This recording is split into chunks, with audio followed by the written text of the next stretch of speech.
बहू कहाँ मर गई? अंदर से आवाज़ आई। जिंदा हूँ माँ जी। तो फिर मेरी चाय क्यों अभी तक नहीं आई? कब से पूजा करके बैठी हूँ। ला रही हूँ माँ जी। बहू चाय के साथ भजिया भी ले आई। सास ने कहा तेल खिलाकर मारेगी क्या? बहू ने कहा ठीक है माँ जी, ले जाती हूँ। सास ने कहा रहने दे, अब बना दिया है तो खा लेती हूँ। सास ने भजिया उठाया और कहा कितनी गंदी भजिया बनाई है तुमने। बहू, माँ जी मुझे कपड़े धोने में मैं जाती हूँ। बहू दरवाजे के पास छिपकर खड़ी हो गई। सास भजिए पर टूट पड़ी और पूरी भजिया ख़त्म कर दी। बहू मुस्कुराई और काम पर लग गई। दोपहर के खाने का वक्त हुआ। सास ने फिर आवाज़ लगाई, कुछ खाने को मिलेगा? बहू ने आवाज़ नहीं दी। सास फिर चिल्लाई, भूखी मारेगी क्या? बहू आई सामने, खिचड़ी रख दी। सास गुस्से से, ये क्या मुझे इसे कि नहीं खाना, इसे ले जाओ।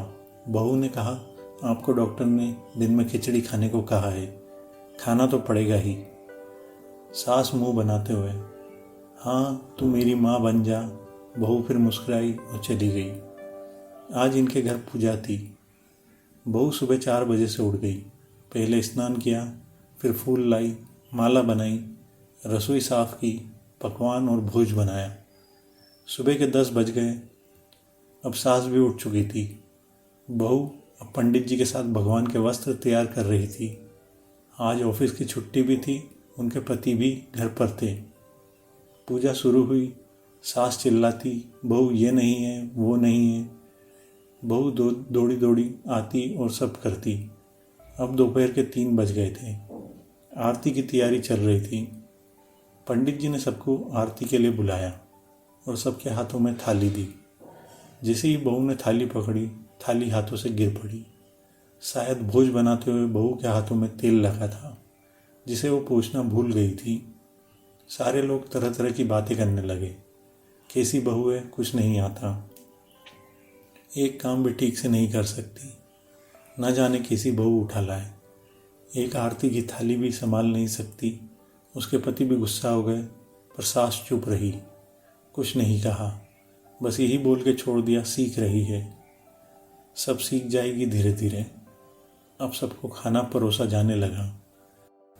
बहू दौड़ दौड़ के खाना देती, फिर पानी लाती। करीब 70-80 लोग हो गए थे। इधर 2 नौकर और बहू अकेली, फिर भी वह सारा काम बहुत ही अच्छे तरीके से करती। अब उसकी सास और कुछ आस पड़ोस के लोग खाने पर बैठे। बहू ने खाना परोसना शुरू किया। सबको खाना दे दिया। जिसे ही पेला निवाला सास ने खाया, तुमने नमक ठीक नहीं डाला क्या? एक काम ठीक से नहीं करती, पता नहीं मेरे बाद कैसे ये घर संभालेगी। आस पड़ोस वालों को तो जानते ही हो ना साहब, वो बस बहाना ढूंढते हैं नुक्स निकालने का। फिर वो सब शुरू हो गए, ऐसा खाना है, ऐसी बहू है, ये वो वगैरह वगैरह। दिन का खाना हो चुका था। अब बहू बर्तन साफ करने नौकरों के साथ लग गई। रात में जगराता का कार्यक्रम रखा गया था। बहू ने भी 1-2 गीत गाने के लिए स्टेज पर चढ़ी। सास जोर से चिल्लाई, मेरी नाक मत कटा देना, गाना नहीं आता तो मत गा, वापस आ जा। बहू मुस्कुराई और गाने लगी। सबने उसके गाने की तारीफ की, पर सास मुंह फुलाते हुए बोली, इससे अच्छा तो मैं गाती थी जवानी में, तुझे तो कुछ भी नहीं आता। बहू मुस्कुराई और चली गई। अब रात का खाना खिलाना जा रहा था। उसके पति के ऑफिस के दोस्त साइड में ही ड्रिंक करने लगे। उसका पति चिल्लाता, थोड़ा बर्फ लाओ, तो सास चिल्लाती, यहाँ दाल नहीं है। फिर चिल्लाता, कोल्ड ड्रिंक नहीं है, पापड़ ले आओ। इधर उधर आखिरी में उसके पति की शराब गिर पड़ी और उसके एक दोस्त पर और बोतल टूट गई। पति गुस्से में 2 झापड़ अपनी पत्नी को लगाते हुए कहता है, जाहिल कहीं की, देखकर नहीं कर सकती, तुझे इतना भी काम नहीं आता। सारे लोग देखने लगे।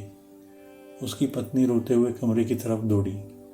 फिर उसके दोस्तों ने कहा, क्या यार पूरा मूड खराब कर दिया, यहाँ नहीं बुलाया होता, हम कहीं और पार्टी कर लेते। कैसी अनपढ़ गंवार बीबी ला रखी है तूने, उसे तो मेहमानों की इज्जत और काम करना तक नहीं आता, तुमने तो हमारी बेइज्जती कर दी। अब आस पड़ोस की औरतों को और बहाना मिल गया था। वो कहने लगी, देखो क्या कर दिया तुम्हारी बहू ने, कोई काम की नहीं है। मैं तो कहती हूँ अपने बेटे की दूसरी शादी करा दो, छुटकारा पाओ इस गंवार से। सास उठी और अपने बेटे के पास जाकर उसे थप्पड़ मारा और कहा, अरे नालायक, तुमने मेरी बहू को मारा, तेरी हिम्मत कैसे हुई, तेरी टांग तोड़ दूंगी। उसके बेटे के दोस्त कुछ कहने ही वाले थे कि उसकी माँ ने घूरते हुए कहा, चुप, बिल्कुल चुप, यहाँ दारू पीने आए हो जबकि पता है आज पूजा है और तुम्हें पार्टी करनी है। कैसे संस्कार दिए हैं तुम्हारे माता पिता ने। और किसने मेरी बहू को जाहिल बोला, जरा इधर आओ, चप्पल से मारूंगी अगर मेरी बहू को किसी ने शब्द भी कहा तो। अरे पापी, तूने उस लड़की को बस इसलिए मारा कि तेरी शराब टूट गई। पापी, वो बच्ची सुबह 4 बजे से उठी है, घर का सारा काम कर रही है, ना सुबह से नाश्ता किया ना दिन का खाना खाया, फिर भी हंसते हुए सबकी बातें सुनते हुए, ताने सुनते हुए घर के काम में लगी रही। तेरे यार दोस्तों को वो अच्छी नहीं लगी। जूते से मारूंगी तेरे दोस्तों को जो कभी उन्होंने ऐसा कहा। उसके यार दोस्त चुपके से खिसक लिए। अब सास बहू के कमरे में गई और बहू का हाथ पकड़कर बाहर लाई। सबके सामने कहने लगी, किसने कहा था अपनी बहू को घर से निकाल के दूसरी बहू ले आना, जरा सामने आओ। कोई सामने नहीं आया। फिर सास ने कहा, तुम जानते भी क्या हो इस लड़की के बारे में, ये मेरी माँ भी है, बेटी भी। माँ इसलिए मुझे गलत काम करने पर डांटती है और बेटी इसलिए कभी कभी मेरे दिल की भावनाएं समझ जाती है।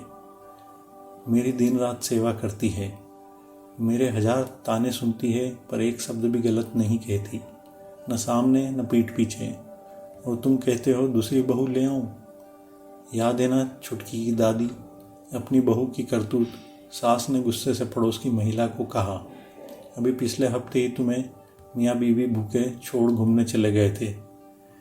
मेरी इसी बहू ने 7 दिनों तक तुम्हारे घर पर खाना पानी, यहाँ तक कि तुम्हारे पैर दबाने जाती थी और तुम इसे जाहिल बोलती हो। जाहिल तो तुम सब हो जो कोयले और हीरे में फ़र्क नहीं जानते। अगर आइंदा मेरी बहू के बारे में किसी ने एक लफ्ज़ भी बोला तो मुझसे बुरा कोई नहीं होगा, क्योंकि ये मेरी बहू नहीं, मेरी बेटी है। बहू सिसकियाँ लेते हुए फिर कमरे में चली गई। सास ने एक प्लेट उठाई और भोजन परोसा। बहू के कमरे में खुद ले गई। सास को भोजन लाते देखा तो बहू ने कहा, अरे माँ जी, आप क्या कर रही हैं, मैं खुद ले लेती। सास ने प्यारा से ताना मारते हुए कहा, डर मत, इसमें जहन नहीं है, मान नहीं डालूंगी तुझे। तुझे नई सास चाहिए होगी पर मुझे अभी भी तू ही मेरे घर की बहू चाहिए। बहू ने अपनी सास को रोते हुए गले से लगा लिया। सास भी रो दी पहली बार और कहा, चल खाना खा ले। फिर मजाक करते हुए कहा, फिर मेरे पैर दबाने चले आना, और ये ख्याल मन में मत लाना कि सास पैर बोलती है, किसी दिन मैं इसका गला दबा दूंगी। क्योंकि कभी मैं भी यही सोचती थी। दोनों खूब हंसने लगती हैं। कुछ रिश्ते बहुत मीठे होते हैं, बस बातें कड़वी होती हैं। तो दोस्तों, आपको यह इमोशनल स्टोरी कैसी लगी? उम्मीद है कि ज़रूर अच्छी लगी होगी। अगर अच्छा लगे तो कमेंट करके ज़रूर बताएं और ऐसी ही और कहानियाँ पढ़ने के लिए सब्सक्राइब ज़रूर करें।